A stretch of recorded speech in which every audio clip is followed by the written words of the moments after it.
Bienvenidos a la clase de los menores. Estamos en la lección número 7.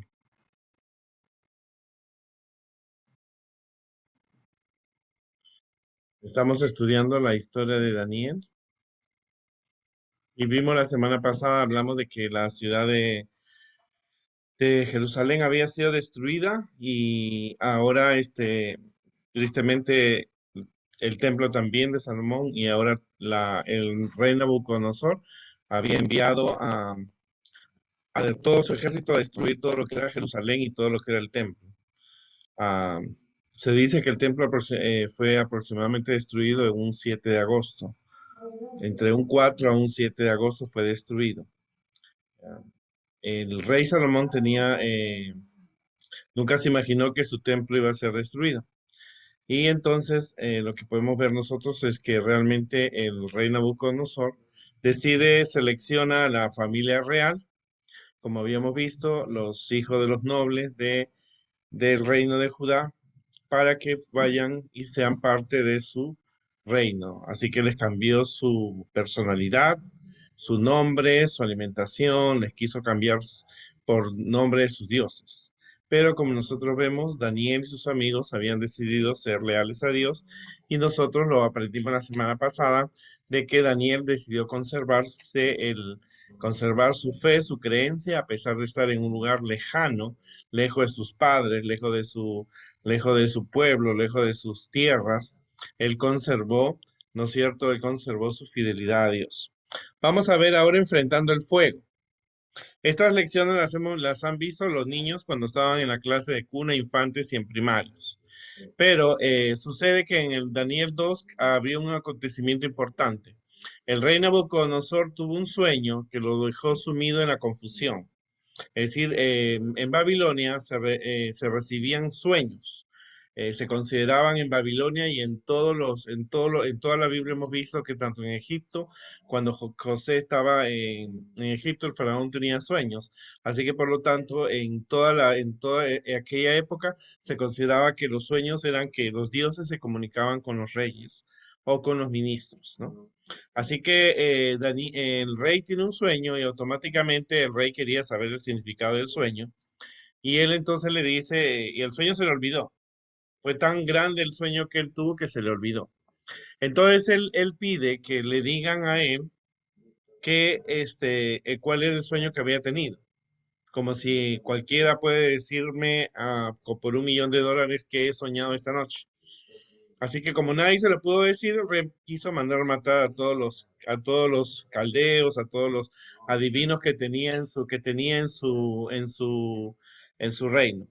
Así que Daniel se retira con sus amigos y le dice al rey que le dé una noche para que él pueda orar a Dios que le puede dar la interpretación del sueño.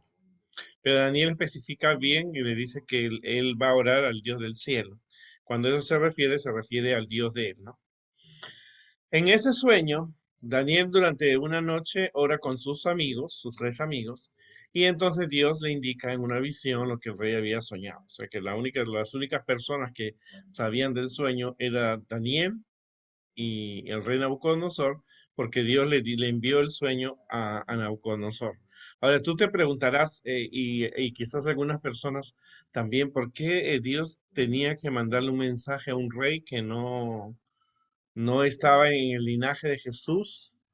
Nabucodonosor era un rey que no era un rey judío. O sea, el mensaje profético no solamente era para Daniel ni para el pueblo judío, sino el mensaje era para todos los demás reyes de otras naciones. Así que el Daniel se presenta al rey y le dice, rey, tú estabas preocupado por tu reino. Claro, Nabucodonosor había conquistado desde Babilonia, había llegado hasta Egipto, había conquistado los de Nínive, había conquistado a Judá, era demasiada tierra, y él como rey también estaba preocupado por saber qué iba a pasar con su reino, ¿no? Porque a veces pensamos, bueno, que el rey manda y manda un ejército, pero no. Vemos también un aspecto que del rey que él estaba preocupado porque su reino había llegado demasiado grande. Entonces en el sueño, el Dios le manda una visión de una estatua, le dice, tú rey soñaste con una estatua. La estatua tenía diferentes metales. La cabeza era de oro y eras tú. O sea que quiere decir que la historia empezaba con la historia con Babilonia y la cabeza eres tú. Por eso las personas que han hecho dibujos en la iglesia adventista lo han dibujado con la cara de Nabucodonosor. Pero tu reino va a ser conquistado por otro reino inferior y la plata, que el metal, que eran los brazos y pechos, era el reino de Medo-Persia. Luego vendrá otro reino inferior, que iba a ser Grecia, que iba a ser el bronce.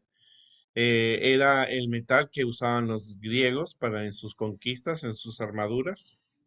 Y luego le digo que vendrá otro reino que iba a ser muy fuerte en su forma de gobernar y era hecho perdón, las piernas eran de hierro, o sea, era de oro, plata, bronce, hierro, ¿no es cierto?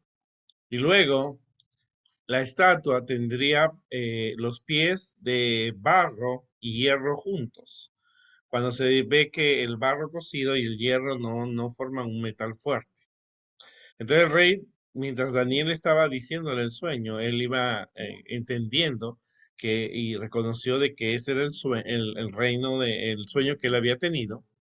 Y entonces le dijo, luego cayó del cielo una piedra, pero no cayó en la cabeza, tampoco cayó en los pechos y brazos, ni tampoco en el vientre o en las piernas. Lo que cae, dice, se cae en la piedra, en los dedos donde estaba el barro con el hierro, y automáticamente se destruyó la imagen y esa pequeña piedra se hizo grande. Eso significaba la venida de Jesús. Y entonces el rey reconoció que ese era el sueño, pero no aceptó la interpretación de que su reino iba a ser conquistado. Así que en la historia empieza, para hacer un resumen, esto era lo que pasó en Daniel 2. En Daniel 3, entonces el rey manda a construir una estatua, pero no era una estatua. La arqueología y los escritos que han quedado era que era una lámina de oro, un dios en una lámina de oro, porque se necesitaría muchos kilos y kilos de oro para hacer una estatua de la infraestructura, pero es más fácil una lámina como una cadena así plana que se tiene, o un brazalete hecho en forma de oro. Entonces el rey, al crear esa estatua, por supuesto que no era el sueño que Nabucodonosor tenía de que su reino fuera de oro, porque acuérdense que él sabía que iba a ser conquistado por un reino inferior de plata, los pechos, el vientre de bronce, las piernas de hierro. Entonces, por lo tanto, esta imagen no provenía del sueño de Dios, sino provenía de la imaginación y de lo que el rey quería. Entonces fue construida por los propios deseos de Nabucodonosor. Él había comprendido que su reino no iba a ser eterno, sino, pero Nabucodonosor quiere cambiar la historia. Así que él ordena la construcción de una imagen humana que había visto en el sueño. Ahora, el rey se sentía obligado a construir esta imagen porque cuando Daniel cuenta la interpretación, muchos de los sabios que estaban ahí escucharon la interpretación y él quería asegurarse de la fidelidad de sus subordinados, de la gente que estaba alrededor. Porque Nabucodonosor, como un rey, también tenía enemigos y sabía que los enemigos podían unirse y acabar con su imperio y con su gobierno. Pero él decide hacer una cosa más personal, desobedeciendo o quitándole la imagen de lo que Dios le había mostrado. Ahora, Dios le había mostrado a Nabucodonosor, a pesar que no era judío, no era del linaje de Jesús, porque él estaba preocupado por conocer los eventos futuros. O sea, hay personas afuera en la iglesia que que tienen interés por saber los eventos futuros, y nosotros podemos ser como Daniel, que le puede enseñar los eventos futuros que nosotros conocemos. Daniel 2 es un ejemplo de cómo una persona fuera de la iglesia está interesada en conocer el, el- las profecías. Ahora, luego Nabucodonosor, en la Biblia nos dice que él manda a que vengan todos los reyes también todas las personas importantes de todo su reino para que vengan y adoren, que todas vengan y adoren esa estatua de oro, ¿no? Y el que no se postre y se rinda, o le rinda homenaje, ofrendas, esa misma hora iba a ser echado dentro del horno de fuego. Entonces, la orden era postrarse y adorar la estatua de oro. O sea, el rey llamó a todos los reyes y a todos los príncipes de los diferentes reinos que él había conquistado, vinieron de Egipto, de Judea, vinieron de todas partes, de todos los países que él había conquistado y todos sus gobernadores y todos sus ministros para que adoraran lo que él hizo. Y dice que la invitación fue grande y acuérdense que Babilonia era un reino muy rico.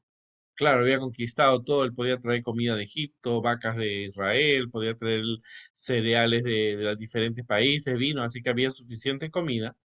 Y estaban reunidos todos allí, y entonces dice que se le ordenó a los sátrapas, los que eran los encargados de los otros reinos, los intendentes, los gobernadores, los consejeros, los tesoreros, los jueces, los oficiales, a todos los gobernantes de las provincias, para que viniesen a la dedicación del estatua que Nabucodonosor había levantado.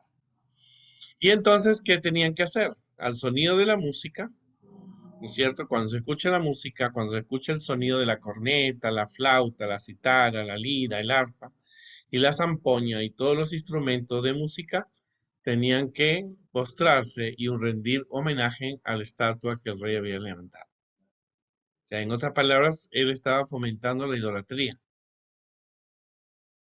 Pero no sabemos dónde estaba Daniel, pero sí sabemos dónde estaban los tres amigos. Posiblemente Daniel estaba fuera en una comisión especial que el rey había mandado, porque no lo mencionan a Daniel. Ahora, ¿cuál era el castigo? El castigo iba a ser que la persona iba a ser echado dentro de un horno de fuego, ¿verdad? Que era un horno que era calentado y donde se colocaban los ladrillos y diferentes cosas que ellos elaboraban, porque acuérdate que los babilonios eran conocidos por sus tablas de, de- por sus tablas que eran horneadas, donde se escribían ellos. Así que de repente, cuando todos se lo hicieron, hubieron tres personas que no lo hicieron, tres valientes. Eran los tres amigos de Daniel. Aquellos tres que estaban considerados 7 veces más sabios que todos los hombres, estaban ahí, eran Sadrach, Mesaya y Abednego. Y entonces el rey los mandó a llamar. Le dije, ven, ¿quiénes son esas tres personas? Y cuando él los reconoció porque eran tres muchachos que él había traído de su última conquista. Así que él les dijo, mire, muchachos, quizás ustedes no han entendido lo que yo les dije. Entonces, ustedes tienen que arrodillarse porque que Dios lo va a librar del fuego. Automáticamente la experiencia del rey no era quizás la primera vez que el rey mandaba a quemar a alguien. Y entonces le dice, lo que tienen que hacer es inmediatamente arrodillarse porque no hay un Dios que lo va a salvar de ese fuego. Eso es lo que el rey pensaba, ¿verdad? Pero ellos le dijeron, no, Nabucodonosor, nosotros no vamos, no tenemos que pensar eso, no vamos a hacer eso. Entonces no necesitamos responderte porque nosotros vamos a mantenernos leales a nuestro Dios. En otras palabras, le dije, nosotros somos judíos, somos adventistas del séptimo día. No nos vamos a arrodillar ante tu imagen porque no es la imagen. Nosotros adoramos a Dios en espíritu. Así que el rey se enojó, dice, se llenó de ira, se alteró la expresión de su rostro contra Sadrach, Mesaya y Abednego y ordenó que el horno fuera calentado 7 veces más de lo acostumbrado. O sea que eso era un baño sauna, 7 veces más caliente que un baño sauna. Así que el rey se enfureció. O sea que el Nabucodonosor habrá sido un buen conquistador. Dios lo usó para conquistar Jerusalén, Egipto y todos los cananitas y todos los de Nínive, todo eso. Pero tenía muy mal carácter porque dice que se alteró y su rostro reflejaba porque no estaba acostumbrado a que la gente le lleve la contra. Y más siendo un rey. Así que él mandó a agarrar y dice que inmediatamente ordenó que fuera calentado y inmediatamente dice que los fueron llevados, dice que inmediatamente le ordenó que los soldados más fuertes metieran en ese horno a Sadrach, Mesach y Abednego. Así que fueron amarrados, los tres no pelearon con los soldados, se dejaron amarrar. Me imagino que eso fue un impacto para el rey. Ellos se dejaron amarrar los pies y la mano porque ellos estaban seguros que sí, que Dios los libraría y si no, ellos morirían hasta la venida de Jesús.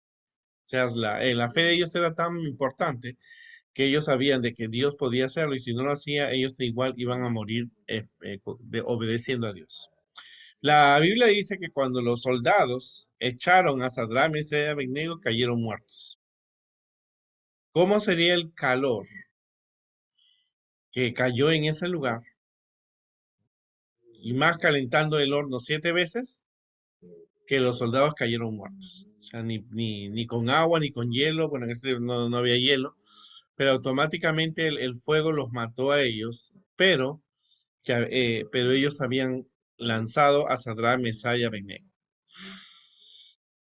Dice que ellos, los tres, Sadrach, Mesach y Abednego, cayeron atados dentro del fuego del horno ardiente. O sea, no fueron caminando, ellos cayeron en ese fuego y cuando cayeron ya Nabucodonosor dijo ya que es una pena, tres muchachos muy talentosos que debieron haber, y por supuesto que todo el mundo estaba arrodillado y estaba mirando lo que estaba pasando. O sea, que esa estatua estaba cerca de un horno.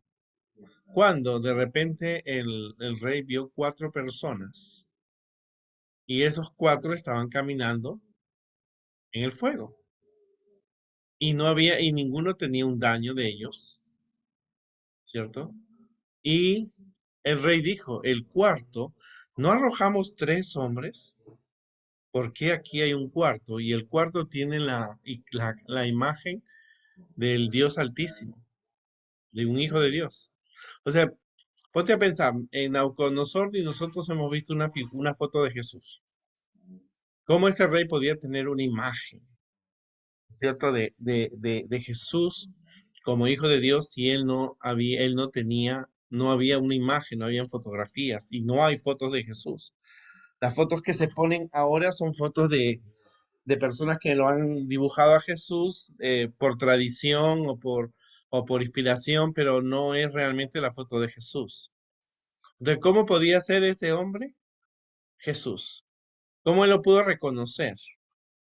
¿No es cierto? Es una pregunta que quizás cuando Daniel le había hablado acerca de Dios, el rey se podía haber imaginado, porque él dijo, el cual, no echamos tres hombres, el cuarto tiene cara de rostro del Hijo de Dios Altísimo. Si no había figuras de Jesús. Quizás tú cuando tú le hablas a una persona de Jesús o de Dios, la persona te toma la imagen de una persona, pero Nabucodonosor lo pudo resolver y entonces mandó llamar a Sadrach, Mesach y Abednego, salgan de ahí. Y salieron tres, pero Jesús no salió. Jesús quizás subió al cielo. Y la gente se acercó a ellos, les olió el cabello, les tocó las manos y ellos estaban completamente perfectos. No estaban ni quemados, ni olían a quemado, ni sus ropas. Así que Nabucodonosor tuvo que comprender que lo que había visto era lo que Dios le había dicho. Así que él automáticamente les perdonó la vida y automáticamente ordenó que todas las personas regresaran a sus países. Y así fue. Una experiencia maravillosa, ¿no? Lealtad de tres jóvenes, ¿no es cierto?, que prefirieron mantener sus vidas. Sabían la pena de muerte que había, pero ellos decidieron no desobedecer el primer y el segundo mandamiento.